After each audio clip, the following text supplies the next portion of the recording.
Hello everyone, welcome to our channel. आज आमे शिक्षा मनोविज्ञान स्वरूप विषय बा नेचर ऑफ एजुकेशनल साइकोलॉजी से विषय रे आलोचना करिबा। मोर पूर्व वीडियो रे शिक्षा मनोविज्ञान संज्ञा एवं यार अर्थ विषय रे आलोचना करिछि।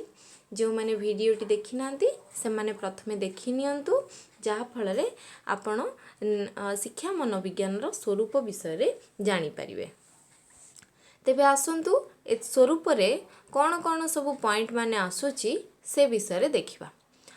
शिक्षा मनोविज्ञान उपरोक्त संज्ञा गुड़ी को जो सब संज्ञा गुड़िक मु आलोचना करिछि से गुड़ी को अनुध्यान कले यार स्वरूप संपर्क रे जानी हुए। प्रथम स्वरूपटी होची प्रयोगात्मक विज्ञान बा अप्लाइड साइंस। शिक्षा मनोविज्ञान को प्रयोगात्मक विज्ञान बोली कहा जाय थाए, कारण जो जगह मनोविज्ञान प्रयोगात्मक विज्ञान कहले प्रयोग करा जाए ताहाको आमे कहबा प्रयोगात्मक विज्ञान।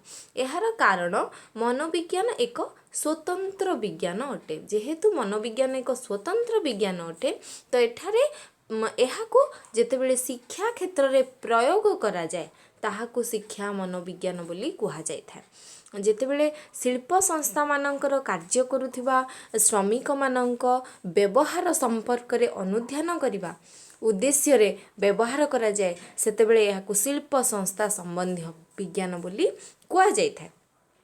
एहीपरि एहाको विभिन्न क्षेत्र रे प्रयोग करा जाय परिबो। एपरिकी शिशु मानकर व्यवहार संपर्क रे अनुध्यान करिबा समय रे एहाको शिशु मनोविज्ञान बोली मध्य कहा जाय थाए। प्रयोगात्मक विज्ञान को जदि आमे साधारण रे बुझिबा ताहले शिक्षा क्षेत्र रे जेतेबेले एहाको प्रयोग करा जाउची ताहाको शिक्षा मनोविज्ञान बा प्रयोगात्मक विज्ञान बोली कहा जाउची। एठारे मु एग्जांपल देली कि शिल्प संस्था माननकु जो माने कार्यरत अछंती श्रमिक मानकर व्यवहार संपर्क रे जदि अनुध्यान करा गला ताहले एठारे हि जिवो शिल्प संस्था संबंधी विज्ञान बोली कहा जाय परिबो। शिक्षा क्षेत्र रे प्रयोग करा जाय थाए तेनु एहाको कहा जाय शिक्षा मनोविज्ञान बोली कहा जाय थाए। द्वितीय पॉइंट को आसीबा बा खरे रहिछि वास्तव बा विधिबद्ध विज्ञान पॉजिटिव साइंस। जोटा शिक्षा मनोविज्ञान को विधिबद्ध विज्ञान बोली मध्य कहा जाय पारे। यह प्रामाणिक विज्ञान नुहे, नॉर्मेटिव साइंस यह नुहे। यह उपस्थित व्यवहार संपर्क रे सूचना देई थाए। व्हाट इट इज यह होची उपस्थित व्यवहार संपर्क रे सूचना देई थाए। यह शिक्षा क्षेत्र रे शिक्षार्थीर व्यवहार संपर्क रे मध्य अनुध्यान करी तथ्य प्रदान करि थाए। शिक्षा क्षेत्र रे शिक्षार्थीर व्यवहार संपर्क रे अनुध्यान करे एवं से उपरे तथ्य प्रदान करि थाए। मात्र प्रामाणिक विज्ञान शिक्षा क्षेत्र रे शिक्षार्थीर व्यवहार कौन हेबा उचित से संबंध रे आलोचना करे। उदाहरण स्वरूप तर्कशास्त्र एक प्रामाणिक विज्ञान। आमे किपरि चिंता करिबा उचित से बाबद रे यह सूचना देई थाए। तृतीय पॉइंट बा गरे रहिछि सामाजिक विज्ञान बा सोशियल साइंस। शिक्षा मनोविज्ञान को सामाजिक विज्ञान बोली मध्य कहा जाए। काहेकि कहा जाए? यह शिक्षा क्षेत्र रे विभिन्न दल बा संगठनर व्यवहार संपर्क रे अनुध्यान करि थाए। केवल सेतिक नुह, यह मध्य निर्दिष्ट शिक्षार्थीर व्यवहार संपर्क रे अनुध्यान करे जहाँकि केतेक शिक्षार्थी बा अन्य गोटे दलर सभ्य मानक पई प्रयोज्य होइथाए। से कहूची सामाजिक विज्ञान बा शिक्षा मनोविज्ञान को जेतेबेले समाज विज्ञान सहित आलोचना करा जाए ताहाकू कहा जाए सामाजिक विज्ञान।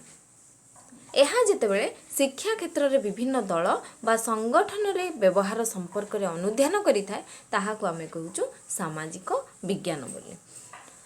चतुर्थ रे बा घरे रहिछि शिक्षा संपर्कित विज्ञान बा एजुकेशनल साइंस। शिक्षा मनोविज्ञान को शिक्षा संपर्कित विज्ञान बोली मध्य आख्या दिया जाय थाए। काहेकि दिया जाय थाए? मनोविज्ञान विभिन्न परिस्थिति रे व्यक्तिर व्यवहार संपर्क रे अनुध्यान करि थाए।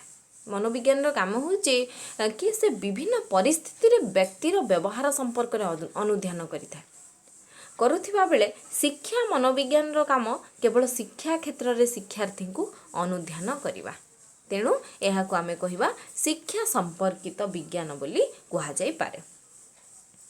तापरे रहिछि निर्दिष्ट विज्ञान बा स्पेसिफिक साइंस।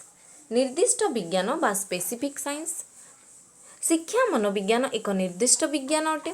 ଏହା ଉକ୍ତ ନୀତିଗୁଡ଼ିକୁ ଉପରେ ଆଲୋକପାତ କରେ ଯେଉଁଗୁଡ଼ିକ କି ଶିକ୍ଷା କ୍ଷେତ୍ରରେ କାର୍ଯ୍ୟରତ ଥିବା ବ୍ୟକ୍ତିବିଶେଷମାନଙ୍କ ପାଇଁ ପ୍ରଯୁଜ୍ୟ ଅଟେ। ଯେଉଁମାନେ ଶିକ୍ଷା କ୍ଷେତ୍ରରେ କାର୍ଯ୍ୟରତ ଥାନ୍ତି ସେମାନଙ୍କ ପାଇଁ ଏହି ବିଜ୍ଞାନ ବା ନିର୍ଦ୍ଦିଷ୍ଟ ବିଜ୍ଞାନ ପ୍ରଯୁଜ୍ୟ ହୋଇଥାଏ। ତାପରେ ରହିଛି ବ୍ୟବହାରିକ ବିଜ୍ଞାନ ବା ପ୍ରାକ୍ଟିକାଲ ସାଇନ୍ସ। ଶିକ୍ଷା मनोविज्ञान एक व्यवहारिक विज्ञान बोली मध्य आमे कहिबा। एहार अनुध्यानर फलाफलको वास्तव क्षेत्र रे मध्य प्रयोग करा जाय थाए। मनीषर सांसारिक दैनन्दिन जीवन परिप्रेक्षी रे एहार आवश्यकता रहिछि। विशेषतः शिक्षा क्षेत्र रे शिक्षक और अभिभावक प्रत्येक पदक्षेप रे शिक्षा मनोविज्ञानर नीति गुड़िकर मध्य सहाय्य नै थांती। तापरे रहिछि विकासशील विज्ञान बा डेभलपिंग साइंस। मनीष जीवनर रहस्यावृत एवं मनीषर व्यवहार मध्य आहुरी जटिलतार परिपूर्ण हेबो। एहाकु अनुध्यान करी एक विधिबद्ध सिद्धांत रे उपनीत हेबा जे अति सहज मध्य सहज साध्य नुहे।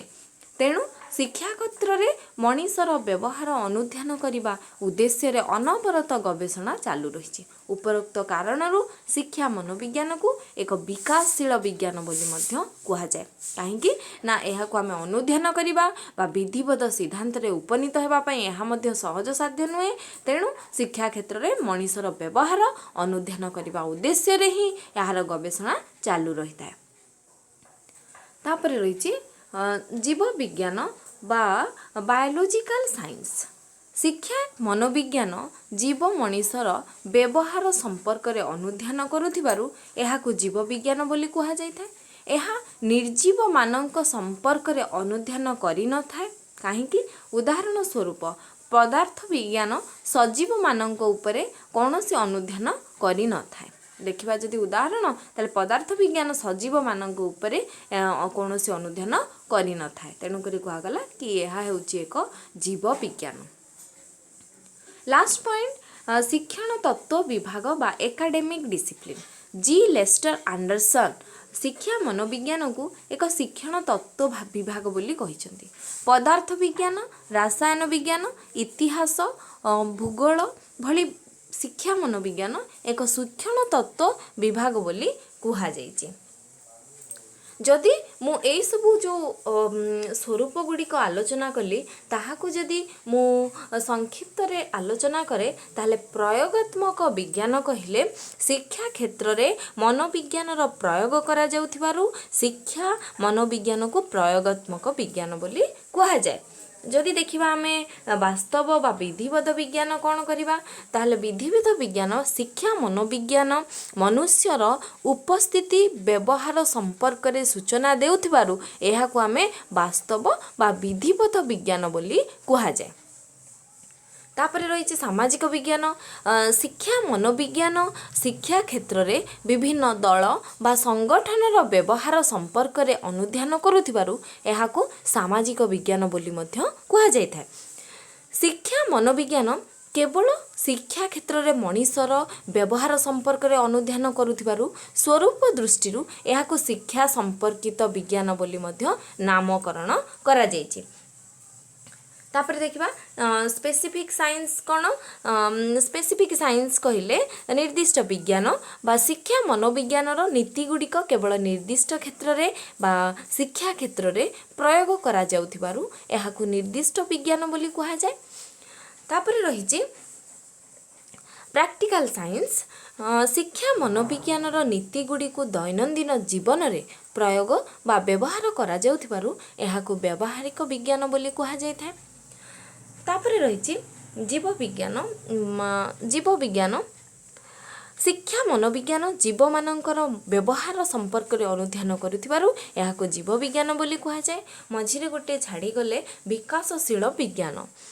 शिक्षा क्षेत्र में विभिन्न परिस्थिति रे मनीषर व्यवहार संपर्क में अनुध्यान करने निमंते शिक्षा मनोविज्ञान माध्यम रे अनवरत गवेषणा चालू रही शिक्षा मनोविज्ञान को आमे विकासशील विज्ञान बोली मध्य कहि थाउ। लास्ट पॉइंट रोची एकाडेमिक डिसिप्लिन बा शिक्षण तत्व विभाग। शिक्षा मनोविज्ञान पदार्थ विज्ञान और रसायन विज्ञान भली एक शिक्षण तत्व विभाग बोली मध्य आमे कहि परिबा। तेबे आज जदि आपण मानकु भिडियोटी भल लगी थाए ताले फ्रेंड मान को सहित शेयर करंतु, लाइक करंतु, आ जदि चैनल को सब्सक्राइब करि नांती प्रथमे चैनल को सब्सक्राइब करि नियंतु जहा फल रे आपण मानकु हमर न्यू वीडियो रो नोटिफिकेशन मिली परिबो। Thank you.